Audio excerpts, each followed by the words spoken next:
Alaykum. Assalomu alaykum, hurmatli obunachilarimiz hamda chorvashvozlar, hammalar omon sog'lom charchamayapsizlarmi? Hozir yoz oylarida tiroz kasalligi, issiqda ko'p kasalliklar ko'payadi. Asosan tiroz, proplazmoz kasalligi ko'p. Shu haqida qisqacha tushuntirish berib o'tib ketaman. Ham saqlash, tozalik, qarash, ham tiroz kasalligi bo'lganlarda nimalarga ahamiyat berish kerak, nima ukollar qildirish kerak holatiga qarab. Shular haqida qisqacha tushuncha berib ketaman. Agar maslahatlarimiz sizlarga ma'qul kelsa, ma'zur kelsa, albatta like bosib, o'z fikr va mulohazalaringizni kommentariyaga yozib qoldirasizlar. Birinchi holat mana bu kanasi mana. Qo'yib ko'rsataman. Kanani hech qachon yulmaysizlar.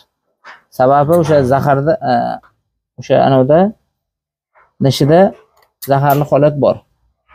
Shuni hisobiga buni yulsa, keyin qonni zaharlab tiroz kasallik olib kelishga ta'sir qilish uchun birinchisi dorilarga ma'qul, ikkinchisi o'sha dezinfeksiya qilib, o'sha kralin, suprametrin, niasidol farqi yo'q. Keyin o'sha qaychi bilan quyib qo'ysa bo'ladi. Endi asosan nimadan boshlaymiz? Mollarni saqlash.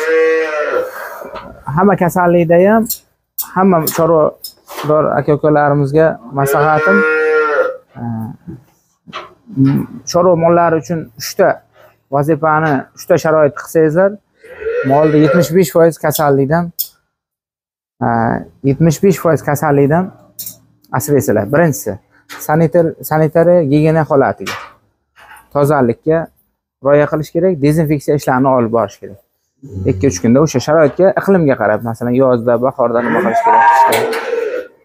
Ikkinchisi, oziqasini yaxshilash kerak. Mollarda eti yaxshi bo'lsa, ratsion orqali qarasangizlar, o'sha o'ziga kerakli vitaminlarni bersangizlar, mollarda oziqa ratsionni yaxshilab bersangizlar, zo'r bo'ladi. Uchinchisi, saqlash holati. Mana sharoitni qarang. Mana bu ko'plar tepalarda bir xil joyda ko'p joyga boramiz. Tepalarda oddiy bitta shipr bilan qoldiradi. Tunuka yo shipr. Yo bir xillar shunday oddiy bostirma qilib qo'yadi. Bir xillar nima deydi? Bir eski bostirma joylarda yo bo'lmasa dashtlarda yo issiqda qolib ketish holati ko'p bo'ladi. Shu uchun ana shunday mana oldi, mana bu bag'i ayvon bo'lgan, oldidan mana bunday ayvon qilib qo'yib qarang. Mana bu saqlashga zo'r bo'ladi. Bunda bu yerda hozir ventilyatsiya holat bor-da. Mollarda qishin, mana shu bahorda, yozda, kuzda ana shu ventilyatsiya holat bo'ladi. Bu yerda shamol aylanishi yaxshi bo'lib,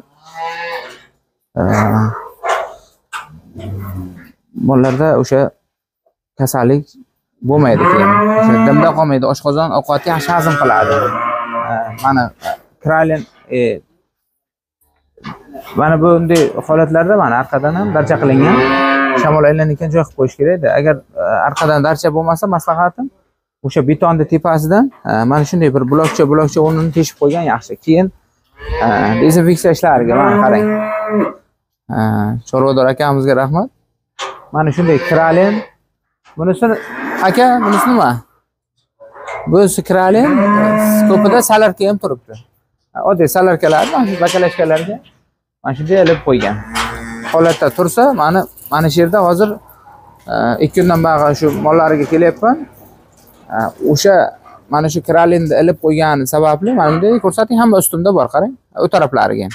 Shunday o'sha kralin hidi kelib turibdi-da. Ana shundayda ko'p hasharotlar kelmaydi. Endi tiroz kasalligiga o'tadigan bo'lsak, asli o'sha kanadan bo'ladi. Keyin yana bir gap aytib o'tib ketay.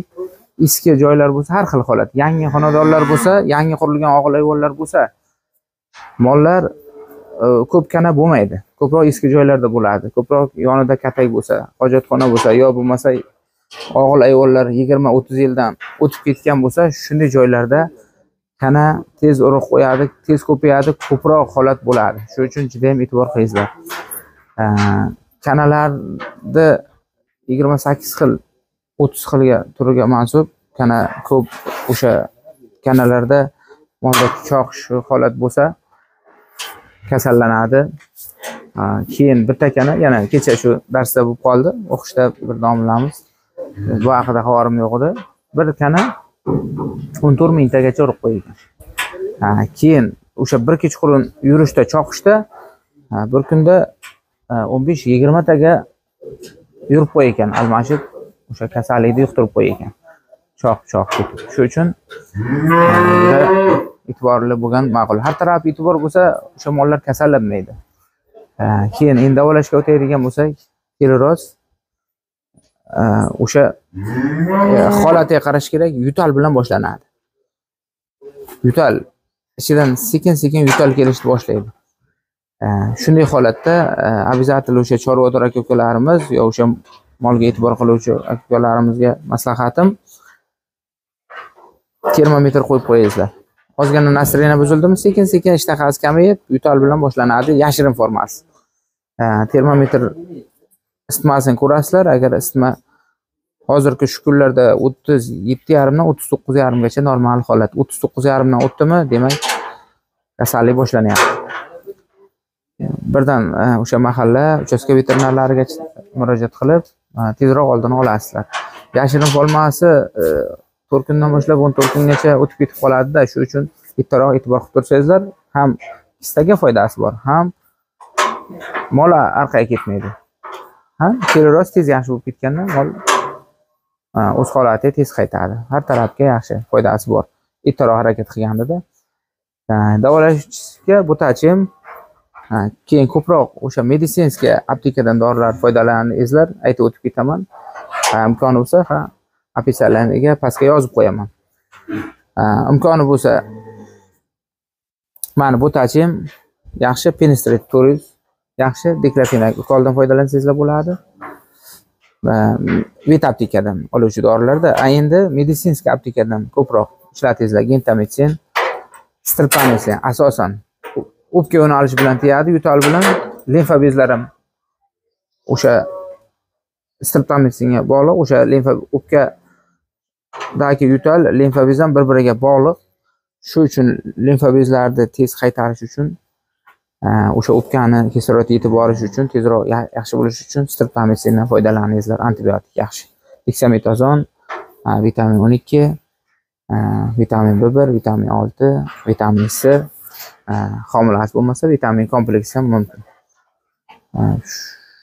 Mana shu ukollardan o'sha bilan holatiga qarab, bir kundan teggan bo'lsa 1 kun, boshlanishi bo'lsa bu o'rtacha holat bo'lsa 3 kun, bo'lmasa 5 kun, 1 haftagacha teloroz davolanishi boradi. Yana nima deymiz? Mana shunday holatlarda saqlasangizlar o'sha katta yaxshi bo'ladi. O'zlaringizni o'sha nima deydi, oilaviy byudjetga foydasi bor, ham mollarning o'zgarishi yaxshilanadi. Keyin o'sha men aytgandek qilib boricha foydalansangizlar qo'ldan kelgancha. Endi ko'p joyda bir xil joyda sharoit bor, bir xil joyda yo'q. Shahar xonadonlar bor, qishloqda bor, dashlarda bor. Ular ko'proq dezinfeksiya qilish kerak. Keyin shaharlarda yoki qishloqlarda, tor joylarda dimiqda qolmasin. Iloji boricha ventilyatsiyani yaxshilanglar. Kimda savollar bo'lsa, kommentariyaga yozib boringlar. Qo'ldan kelgancha javob berib boraman. Fikr va mulohazalarni qoldiringlar. Agar kanalimizga yangilar bo'lsa, albatta like bosib qo'yinglar, kanalimiz rivoji uchun. Yangilar bo'lsa, podpiska qilib qo'yinglar. Doim vatanimiz tinch bo'lsin, yurtimiz tinch bo'lsin. Allohim chorvamizga baraka bersin. O'zbekistonda barcha veterinar aka-ukalarimizga ham omad, yaxshi kunlarda ko'rishaylik.